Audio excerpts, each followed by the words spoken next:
nós morávamos na Boca do Mato, da Rua Quinabã, na casa própria, e muito boa, quer dizer, terreno comprido, terreno grande. Eu me lembro que eu plantei o cajueiro, tinham me dito que plantando em janeiro, no próximo janeiro, dá caju. Plantei o cajueiro, tinha jabuticabeira, cada 1,5 metro tinha uma árvorezinha, uma planta plantada por mim para ter frutos do quintal. E eu era mais velha de 5 irmãos, quer dizer que eu sempre fui como se fosse um adulto. Eu não me lembro de ter sido tratada como criancinha, nunca. Sempre tinha um menor que era criancinha, eu era a irmã da criancinha. Meu pai era filho de fazendeiro. O chefe dele era um senhor inglês, muito interessado em ajudar a ele, e o fez aprender, estudar inglês. Ele falava inglês, traduzia livros em inglês, meu pai, embora não tivesse cultura geral mais profunda. Minha mãe era mãe de família, dona de casa, muito trabalho, muito habilidosa. Minha mãe ensinava em casa. Então, a gente ia para a escola só no último ano, no 5º ano primário, para tirar o diploma de curso primário. Naquela época, valia tirar diploma de curso primário. Mulher, então, não tinha outra cultura, outra oportunidade. Então, entrando na escola do 5º ano primário, sem nunca ter ido à escola, não sabia o que era escola, para poder tirar o diploma de curso primário. Quando eu entrei para o ginásio, eu não sabia nem o que eu queria ser. Nem sabia o que era química, não sabia nada. Meu tio era editor, tinha uma editora, a editora Minerva, e ele comprava livros originais em francês e pagava tradutor no Brasil. Então, quando imprimiam, tinha alguém que corrigia as provas tipográficas. Era no tempo dos chumbinhos, as letras eram montadas em chumbinhos e gravadas. Então, eu tinha que corrigir no papel o que o chumbinho tinha impresso. E eu que fazia isso. Eu tinha 13 anos e já fazia esse serviço, porque eu era a primeira aluna, sempre fui primeira aluna, então respeitava o que eu ia fazer direito. E eu, então, mais tarde que eu vinha com 13 anos, acreditar, eu pequenininha, ninguém me dava bola. E quando eu ia fazer alguma compra, não me chamavam de senhora, me chamavam de você. Eu ficava injuriada. O meu tio tinha comprado um livro francês chamado Madame Curie. E o livro contava a história dela. E ele me deu para corrigir as provas tipográficas. Ao ler aquilo, o livro não era para minha idade, eu só tinha 13 anos. Eu achei tão bacana alguém se interessar tanto por alguma coisa e ter a vida que a Madame Curie tinha tido. E descobri a palavra química no meio daquela coisa. Foi assim que começou o meu interesse por química. Um dia eu estava próximo da escola, lá encontrei um colega e ele me perguntou assim: Heloísa, você já vai se formar? Já, formado no ginásio. E você vai estudar? Eu digo, vou. O que você vai estudar? Eu sei. Eu disse, eu sei. Mas por que você não estuda química? É bonito. Eu digo, e tem mais, tem o estágio, que não tem que pagar nada, um estágio no INT. Sabe o que é INT? Não. Instituto Nacional de Tecnologia. E eu fui lá. Cheguei lá e disse, pode entrar aí, pode se inscrever aqui no estágio. E era um mês de aulas. Então, quando acabou o mês de aulas, gostaram muito do meu trabalho, do meu serviço. Eu fui como aluna, mas tinha parte experimental, tinha que mexer em laboratório. E aí me ofereceram de eu continuar o estágio. Continuei. Depois apareceu o dinheiro para pagar 3 vezes por semana, pagar a minha passagem. Não tinha nem para pagar o almoço eu levava a merenda. Eu sentia que eu tinha que aprender mais. Eu pensei, deve ter fora do Brasil. Me deu na cabeça que eu podia arranjar um meio de viajar. Então, não sabia como fazer, aí eu fui à Embaixada Americana. Cheguei lá, bati na porta, porteiro. O que você quer? Eu parecia uma criança. Eu vim aqui perguntar como é que a gente faz. A minha ingenuidade. Sobe no 3º andar, procura a dona Zilá, que ela explica. Lá subia no 3º andar, procura a dona Zilá, olhou para mim assim como que era para o micróbio. Dizia, você deu sorte. Acabou de chegar um pedido de bolsa nos Estados Unidos, mas termina o prazo daqui a 15 dias. Você chegou bem dentro do prazo e o que eles querem é uma pessoa exatamente como você é. Eu fui inocente e quem me orientou também era inocente.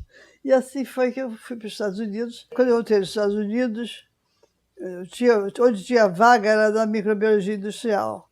Aí o professor Benito Aragão, uma grande pessoa, uma grande figura, um modelo de vida, ele era da microbiologia industrial, ele disse, não, eu tenho 3 vagas, mas uma delas eu ofereço à professora Heloísa. E eu fiquei 5 anos aprendendo a ser gente no grupo do professor Aragão. Quando, enfim, apareceu vaga para passar para a orgânica, e aí eu me enganei na orgânica. Mas o professor Aragão era um modelo. Um dia eu cheguei para ele e perguntei, professor, como é que o senhor faz? O senhor tem tanta coisa para fazer e faz tudo, dá conta de tudo. Eu não consigo fazer nada. Eu tinha a sensação de que passava o tempo, minha vida está se perdendo. Ele foi e disse assim, dona Heloísa, eu quando começo uma coisa, eu acabo. Lição de vida. Tudo começou porque eu fiz o concurso de catedrático de Química Orgânica. Abriu vaga, fizeram o concurso. Ela ganhou a cátedra, né, em um concurso extremamente competitivo, né? Para que se tenha uma ideia, né, do nível, né, desse concurso, o segundo lugar alcançou, ao final do concurso, a média de 9,5. Então, daí que começou o título que eu tinha que ter para conseguir verba. Eu podia chegar a dizer, eu sou Heloísa Mano, quem é Heloísa? Ninguém. Eu sou professor catedrático da Escola de Química, professor Heloísa Mano. Aí já você tem outra condição e pode pleitear alguma coisa.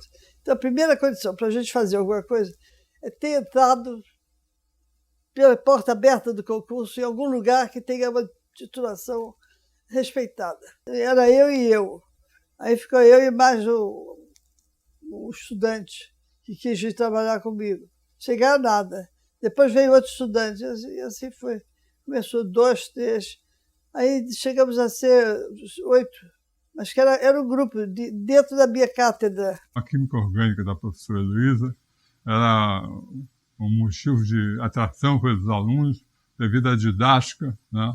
E a maneira com que ela apresentava as suas aulas. Já naquela época, ela demonstrava a sua capacidade de coordenar trabalhos de pesquisa e, junto comigo, outros colegas também começaram a trabalhar com ela no laboratório em que nós não tínhamos hora para entrar e não tínhamos hora para sair do laboratório.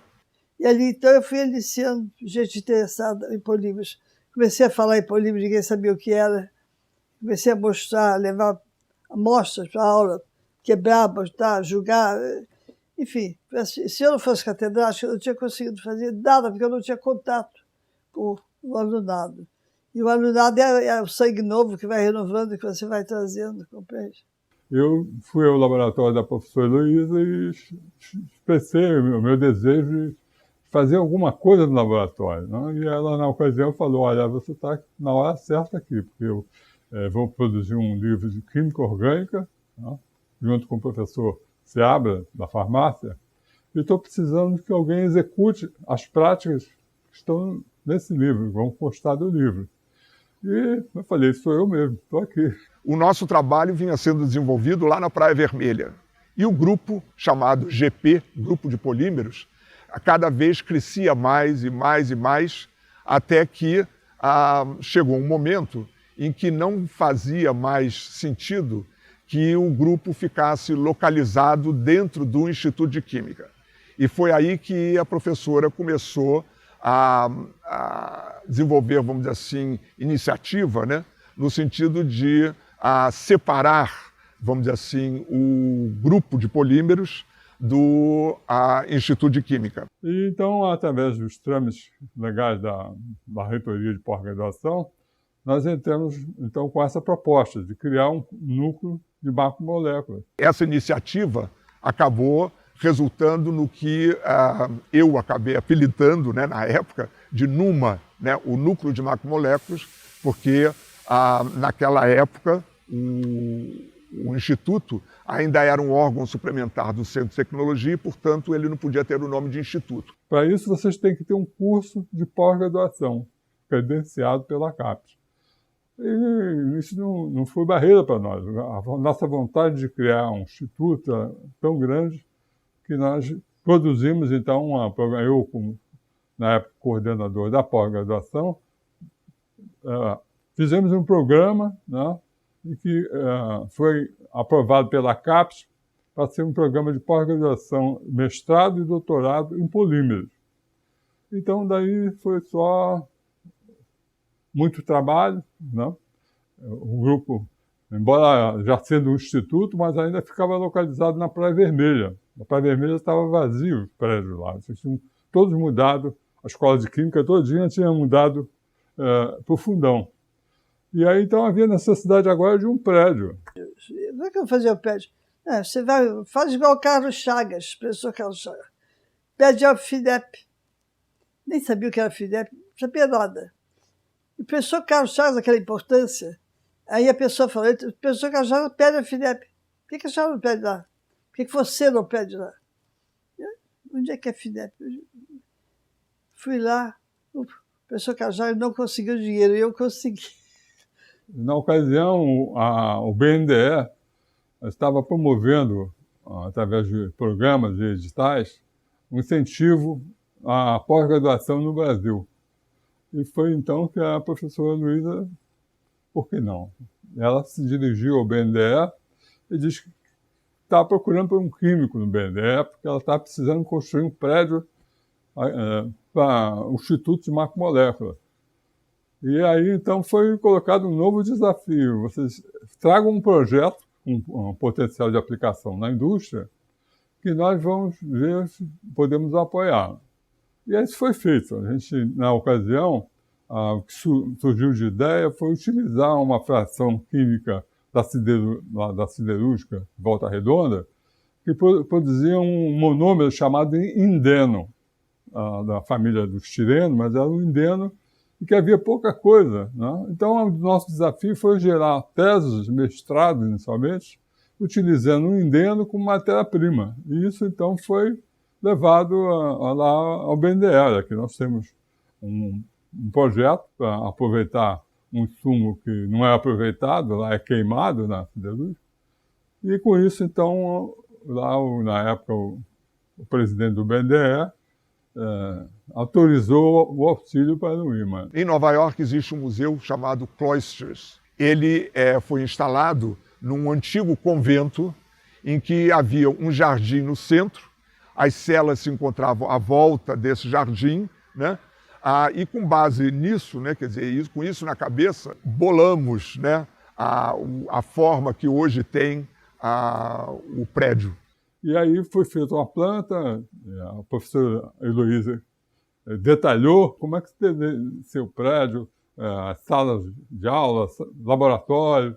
Então foi feito sob medida. Tudo que ela pediu foi feito e tornou, então, esse prédio magnífico, que foi inaugurado em 1978. Quando nós estávamos para mudar para este prédio, em 1979, tudo estava engavetado, a vidraria toda, e nós fizemos a mudança com os nossos próprios carros, sabia? Os professores todos colocando seus balões nos carros e tudo. E aí, o prédio não estava liberado. Sabe o que ela fez? Não podemos ficar à toa. Então ela juntou todo mundo na sala dela, pegou um livro de química de polímeros e vamos estudar todo dia, capítulo por capítulo, até, já que não podemos mais trabalhar no laboratório porque estava tudo encaixotado, mas não poderíamos vir, capítulo por capítulo todo dia, a gente sentava lá na sala dela e estudava, fazia um estudo dirigido. O Instituto de Macromoléculas soa melhor do que o Instituto de Polímeros. Então, eu achei que devia ficar macromoléculas. Depois é que aqui conta que o pessoal todo do IMA, o Corpo Social, decidiu que devia ter o meu nome no Instituto. Naquela época, mulher criar um instituto pioneiro em polímeros. Ela teve uma visão pioneira na área da criação do instituto. O 8 prédio estava sendo inaugurado e o primeiro SEMPOL foi instalado no auditório, que foi a primeira coisa que ficou pronta foi o auditório, para poder instalar o SEMPOL. E realmente foi um sucesso o SEMPOL, e a quantidade de top, né, cientistas americanos vieram para cá. O Kennedy, que era um pesquisador muito importante, professor Weberger, professor Moravec, são nomes expoentes, né, de cunho internacional. Feito isso, esse sucesso nos levou, então, à criação de outros SEMPOs, né? E aí já trouxemos professores da Argentina. A ideia era botar o pessoal alternado da Europa, Estados Unidos, com o pessoal da América do Sul. Então, alguns dos nossos alunos que estavam realizando mestrado e iam começar um doutorado, iam para a Alemanha, por exemplo, né? Ou para os Estados Unidos, né? Então, mostrando que essa visão de ciência sem fronteiras que está acontecendo agora, essa foi uma visão nossa de 40 anos atrás, de fazer ciência sem fronteiras em polímeros, né? E foi o que serviu para dar um cunho internacional para o Instituto Marco Polé. O mundo começou a saber que tinha alguém no Brasil que fazia polímeros. Eles pensavam que o Brasil só tinha o quê? Baiana na rua, sabe o que é? As coisas de carnaval, não tinha ideia. Aí eu convidava para vir, porque quando você visita alguém no exterior, você convida para ele vir ao Brasil visitar. Aí ele vai e visita você, e fica um vínculo. Então eu fiz vínculo com todos os lugares que eu fui.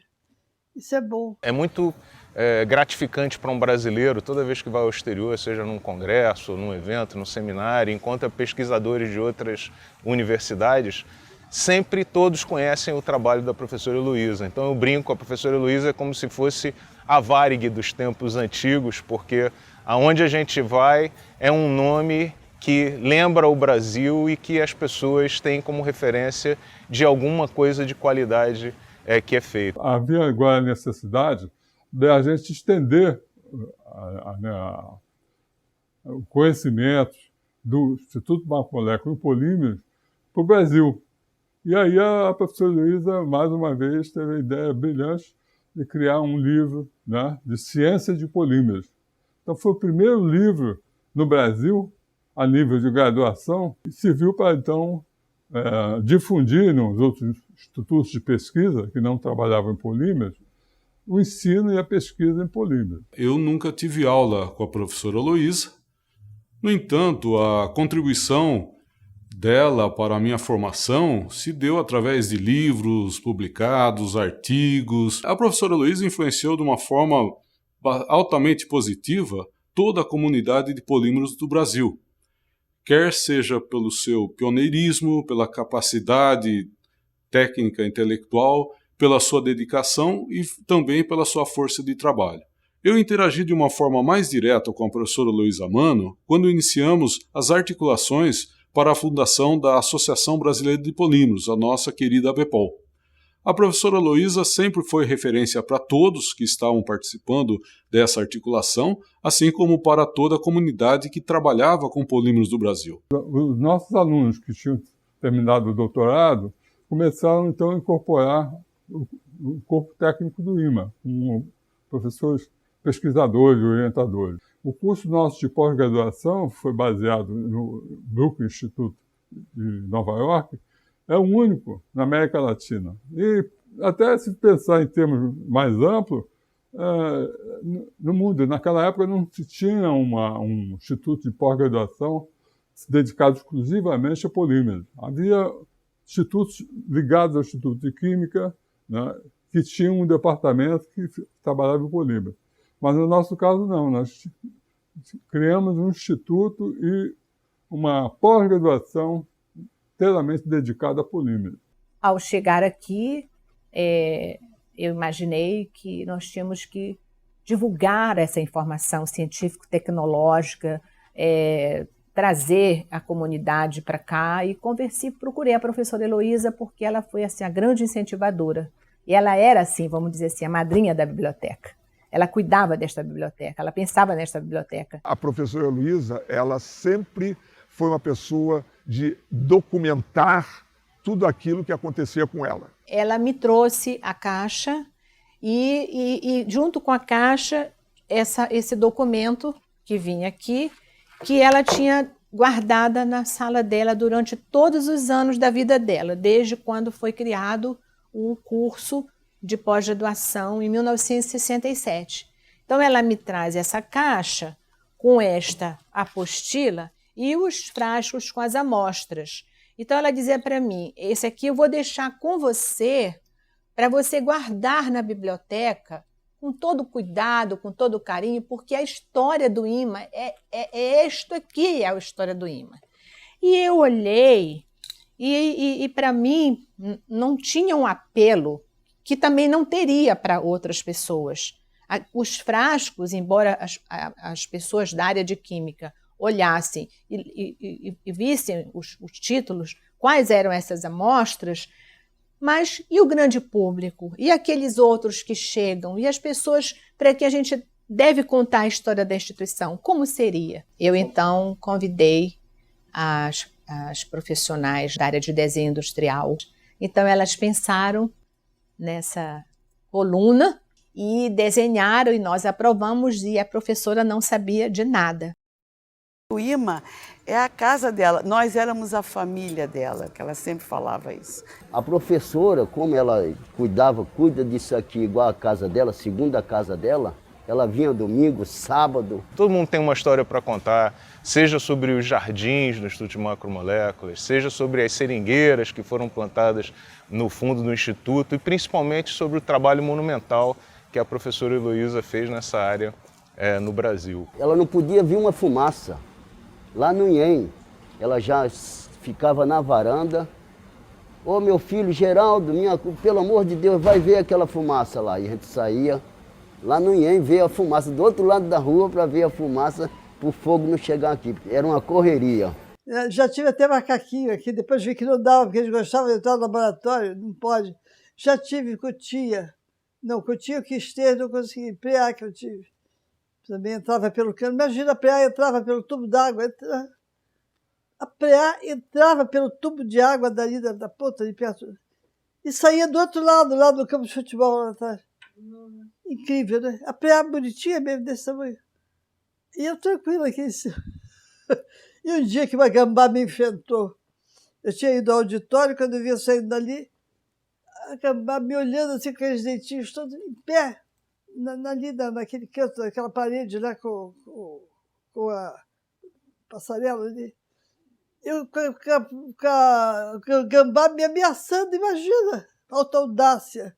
Tinha patos, chegou a 50, aí quando chegou a 50, eles patinavam a varanda em volta, mas ficava uma nojeira, era papa de patinha de pato. Nós convivemos quase 10 anos, porque nós vinhamos juntas para o trabalho e voltávamos juntas. Então, na van, não se falava do imã. Na van, nós falávamos de temas da vida. Repetir, nesses 10 anos, uma história triste e que me fazia ficar muito triste, ela então foi incisiva comigo, disse, Graça, eu vou falar uma coisa importante para você, que toda vez que você lembra dessa história, você altera a química do seu sangue. Isso não é bom para você.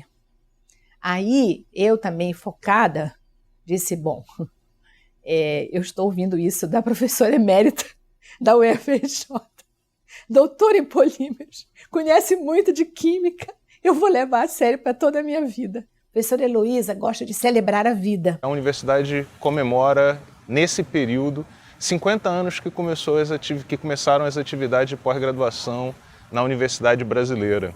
E com os cursos de pós-graduação foram iniciados no Instituto de Química, com Walter Morse, com os cursos da COP, com o professor Coimbra, e também com o trabalho pioneiro da professora Heloísa aqui no Instituto de Macromoléculas. Então é um momento muito significativo da Universidade Brasileira, porque nem todo mundo percebe que os pioneiros ainda estão ao nosso redor, como a professora Heloísa. Hoje em dia a gente vê em todos os lugares do Brasil, todas as universidades do Brasil tem alguém que foi formado pela professora Heloísa. A minha geração é herdeira do trabalho que esses pioneiros fizeram na universidade. Coube a esses pioneiros, a professora Heloísa, um desses pioneiros, montar o que a gente tem hoje. A nós cabe a missão mais simples de manter o avião voando. E minha mãe dizia que tudo que deve ser feito, deve ser bem feito. E logo, eu costumo dizer para os meus alunos, a vida é um banquete. Tudo está lá, é só você ir buscar, tem que buscar. Agora, como é que você vai buscar se você não sabe o que tem? Então você tem que estudar para isso, para saber o que está exposto lá no banquete, para você ir buscar. E depois vai buscar. Foi o que eu fiz.